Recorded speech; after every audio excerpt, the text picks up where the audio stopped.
ඔබේ නිවසේ පහසුවෙන්ම ලුණු කොළ වගා කරන ආකාරය තමයි අද අපි ඔයාලට කියලා දෙන්න හදන්නේ. මේක ඉතාම පහසුයි. ගෙදරට ගේන මේ ලුණු, රතු ලුණු හරි එහෙම නැත්නම් බී ලොකු ලුණුත් අපිට පාවිච්චි කරන්න පුළුවන්. මේ විදිහට අපි මේක සුද්ධ කරලා අපි මේ වතුර මත මේක පැල කරන්න පුළුවන්. මේකට අපි භාජන මේ විදිහට සකස් කර ගන්න ඕනේ. යහක දාන භාජන වලින් මේක හදා ගන්න පුළුවන්. මේකට අපි කොහොබත් දාලා මේ විදිහට අපි මේ ලුණු මේ කොහොබත් මත තියෙනවා. මේකට වෙන කිසි දෙයක් අවශ්‍ය වෙන්නේ නැහැ. දවස් දෙකකින් දෙකට වතුර මාරු කරන්න ඕනේ. එතකොට බලන්න මේ විදිහට ලුණු පැලවෙනවා.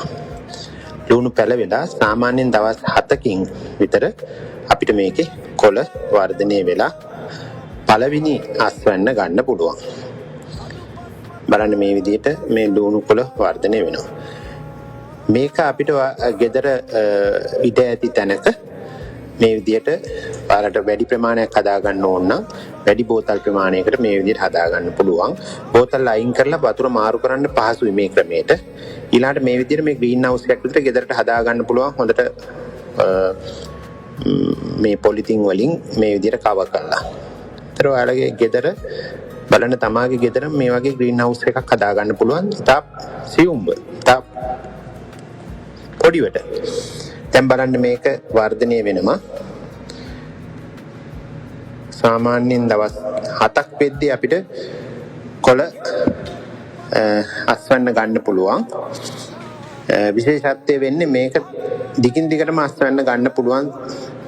සාමාන්‍යයෙන් 4-5 සැරයක් මේකේ අස්වැන්න මේ විදිහට ගන්න පුළුවන්.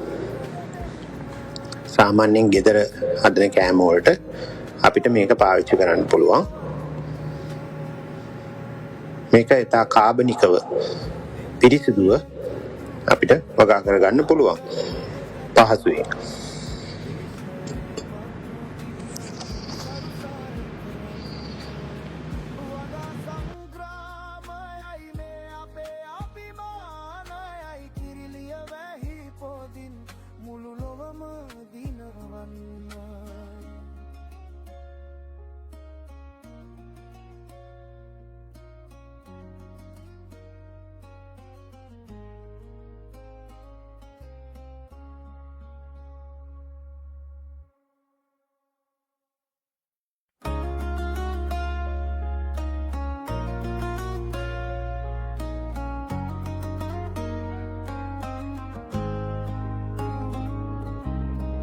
එන්න එකතු වෙන්න අත්වැල් බැඳගන්න